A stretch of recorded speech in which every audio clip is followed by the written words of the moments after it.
স্বাগত জানাচ্ছি আর একটা নতুন পর্বে। আজকে চলে এসেছি প্রত্যেকবারের মতো সেই সকলের চিরপরিচিত চণ্ডী মেলার ভিডিও নিয়ে। দক্ষিণ কলকাতার অন্যতম জনপ্রিয় ধর্মীয় ও সাংস্কৃতিক উৎসব বেহালা চণ্ডী মেলা। চলুন শুরু থেকেই ঘুরে দেখা যাক এই মেলার জমজমাট পরিবেশ। ভিডিও স্কিপ না করে দেখুন শেষ পর্যন্ত, আর অবশ্যই সাবস্ক্রাইব করুন। বেহালা চণ্ডী মেলা আরম্ভ হয়েছিল নভেম্বরের 27 তারিখ, আর মেলাটি চলবে আজ পর্যন্ত, অর্থাৎ 7ই ডিসেম্বর পর্যন্ত। বেহালা চণ্ডী মেলার মূল প্রবেশদ্বার দিয়ে ঢুকেই দেখতে পাবেন চারিদিকে আলোয় আলোকিত পুরো এলাকাটা। আর জানেন কি, এই চণ্ডী মেলা এখানে বহু বছরের প্রাচীন একটি অনুষ্ঠান। ভক্তি, সংস্কৃতি আর আনন্দ সব মিলেই এই মেলা পুরো বেহালাকে উৎসবের রঙে রাঙিয়ে তোলে। মায়ের চরণে প্রণাম জানিয়ে আমরা শুরু করছি আজকের এই যাত্রা।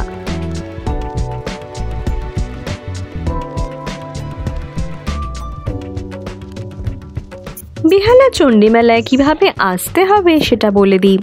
আপনি যদি মেট্রো ধরে আসতে চান, টলিগঞ্জ মেট্রো স্টেশনে নেমে সেখান থেকে অটোয় করে আপনাকে চলে আসতে হবে বেহালা শখের বাজার। শখের বাজারের মোড়ে নেমেই আপনি দেখতে পেয়ে যাবেন এই বিশাল বড় মেলা। এছাড়া যদি বাসে করে আসতে চান, বেহালাগামী যে কোনো বাসে করে আপনাকে নেমে পড়তে হবে বেহালা শখের বাজারে। শখের বাজারে নেমেই আপনি দেখতে পাবেন এই বিশাল মেলা। এই মেলায় আপনি দেখতে পেয়ে যাবেন নানান ধরনের দোকান, অসাধারণ সব হস্তশিল্পের দোকান দেখতে পাবেন। মাটির পুতুল, বাঁশ কাঠের কাজ, ঘরের সাজসজ্জা, শাড়ি, মেয়েদের জুয়েলারি, সব কিছুই চোখ ধাঁধিয়ে যায়। স্থানীয় শিল্পীদের হাতের কাজকে সম্মান জানানোর আসল সময় হলো এই মেলা। এছাড়া তো রয়েছে নানান ধরনের খাবার দাবারের দোকান, যেরকম জিলিপি, বাদাম, নানান ধরনের মিষ্টি, গজাও রয়েছে, ঝুড়ি ভাজা রয়েছে।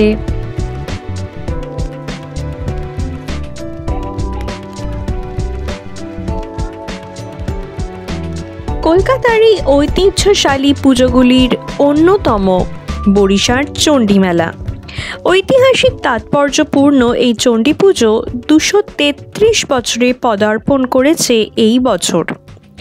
এই পুজো উপলক্ষে আয়োজিত এই বিশাল মেলা চলছে আজ পর্যন্ত, অর্থাৎ 7ই ডিসেম্বর।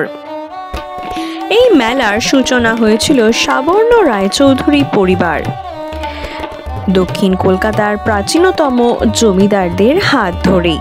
এই পুজোটি বর্তমানে সার্বজনীন পুজোয় পরিণত হয়েছে। সাবর্ণ রায়চৌধুরী পরিবারের মহেশচন্দ্র রায়চৌধুরী মাতৃসাধক ছিলেন। বসতবাড়ি সংলগ্ন একটি পুকুরে অষ্টধাতুর একটি ঘড়া পেয়েছিলেন। কথিত আছে দেবীর আদেশে তিনি এই ঘরটি প্রতিষ্ঠা করেন, আর ওই পুকুর চণ্ডী পুকুর নামে পরিচিত হয়। ঘরটিতে পরানো হয় বেনারসি শাড়ি এবং তার উপরে রাখা আছে সিঁদুর লাগানো শীষ ডাব। ডাবে রূপোর চোখ, শীষে সোনার নথ সহ নানান পারিবারিক অলংকার এবং মাথায় মুকুট পরানো হয়। কিন্তু বছরে একটিবার দেবীর নির্দেশ অনুযায়ী মূর্তি তৈরি করে পুজো করা হয়। শুক্লপক্ষের অষ্টমী, নবমী এবং দশমীতে পুজো দেওয়ার লাইন চোখে পড়ার মতো।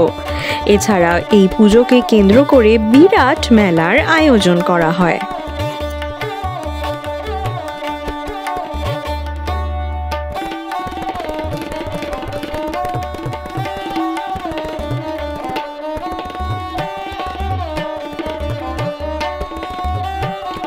অতীতে এই চণ্ডী মেলায় বসতো সার্কাস, পুতুল নাচের আসর, কিন্তু বর্তমানে এগুলি বন্ধ আছে।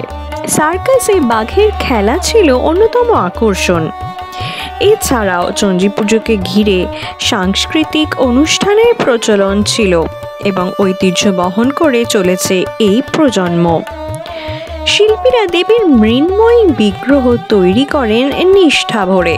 মূর্তি তৈরির আগে চণ্ডীপুকুরে স্নান করে বিগ্রহের একটি কাঠ নিয়ে সাবর্ণ রায়চৌধুরীদের প্রতিষ্ঠিত মঙ্গলচণ্ডীর কাছে পুজো দিয়ে আসেন। সেই কাঠটি পুজোর আগে অবধি চণ্ডী বাড়িতেই পূজিত হয়। অষ্টমীর দিন ভোরবেলা রায়চৌধুরী পরিবারের সদস্য সেই কাঠ এবং পরিবারের প্রাচীন শালগ্রাম শিলা নিয়ে মূল মন্দিরে গেলে তবেই শুরু হয় পুজো।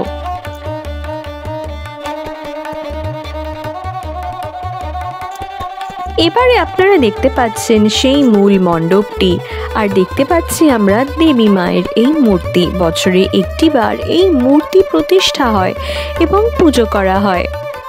অপূর্ব সুন্দর মায়ের এই মূর্তি। আসুন আমরা সকলেই মায়ের কাছে প্রার্থনা করি এবং আশীর্বাদ চেয়ে নিই। মা মঙ্গল করুন সবার।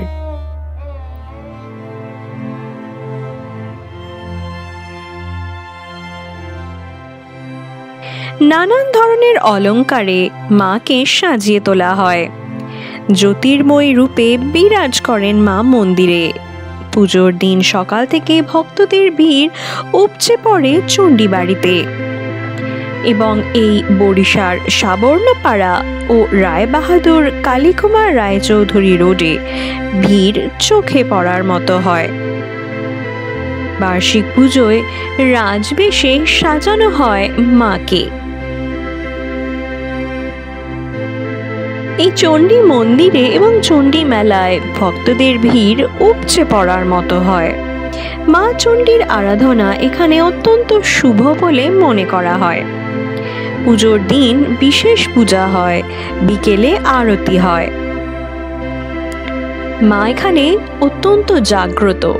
আপনি মন দিয়ে প্রার্থনা করলে মা চণ্ডী নিশ্চয়ই আপনার ডাকে সাড়া দেবেন।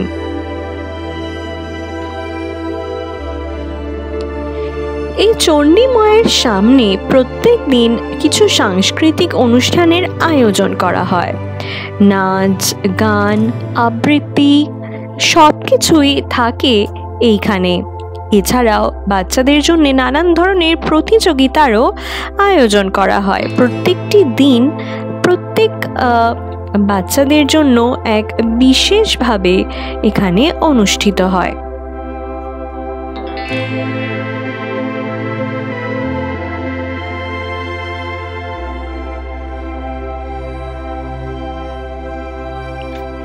এই মেলায় দেখতেই পাচ্ছেন কত কি রয়েছে। কাপ প্লেটের স্টল যেরকম রয়েছে, জুয়েলারির স্টলও রয়েছে। আরেকটি কথা আপনাদের জানিয়ে রাখি, এই মেলা কিন্তু বিশাল বড়। আপনাকে সময় নিয়ে আসতে হবে আপনি যদি পুরো মেলা ঘুরে দেখতে চান। না হলে হয়তো একদিনে পুরো এলাকা জুড়ে যে মেলাটি বসেছে সেটি হয়তো ঘুরে দেখতে পারবেন না। এখানে নানান ধরনের দোকান আসে। খাবারের দোকান তো রয়েছে, খেলার দোকান, বাচ্চাদের জন্য নানান ধরনের স্টল, অনেক দোকান এখানে রয়েছে। আর সেই রকমই ভিড় রয়েছে প্রত্যেকটি স্টলে।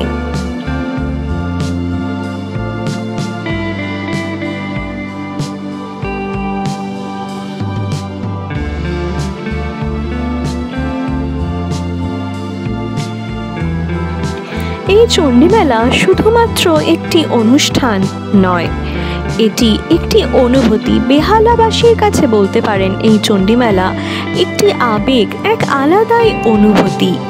এবং দুর্গা পুজোর পরে, কালী পুজোর পর, জগদ্ধাত্রী পুজোর পর বেহালাবাসী কিন্তু এই চণ্ডী মেলার অপেক্ষাতেই বসে থাকে। এটি সত্যি এখানকার মানুষদের জন্য আরেকটি বিশাল উৎসব। প্রত্যেক বছর মা চণ্ডীর আগমন হয় এবং সকলেই প্রার্থনা করেন মা চণ্ডী সকলের ডাকে সাড়া দিন আর সকলের মঙ্গল করুন। আসুন আমরা প্রার্থনা জানাই মা চণ্ডীর কাছে। আজকের ভিডিওটা কেমন লাগলো আপনাদের কমেন্ট সেকশনে অবশ্যই জানান। আর মেলা কিন্তু চলছে আজ পর্যন্ত। এখনো যদি ঘুরে গিয়ে না থাকেন চলে আসুন, চট করে ঘুরে দেখে যান এই বিশাল মেলা। এখানে রয়েছে নানান ধরনের দোকান, এই নানান দোকান ঘুরে আপনাদের কেমন লাগলো সেটাও কিন্তু কমেন্ট সেকশনে জানান। আর যদি এই মেলা আপনাদের আগেই ঘোরা হয়ে গিয়ে থাকে সেই এক্সপিরিয়েন্সও শেয়ার করুন আমাদের সাথে। ভিডিওটা ভালো লাগলে লাইক করুন, শেয়ার করুন আর সাবস্ক্রাইব করুন। দেখতে থাকুন আমাদের চ্যানেল, সঙ্গে থাকুন। ফিরে আসবো খুব শীঘ্রই আরেকটি এপিসোড নিয়ে, আরেকটি নতুন জায়গার খোঁজ নিয়ে।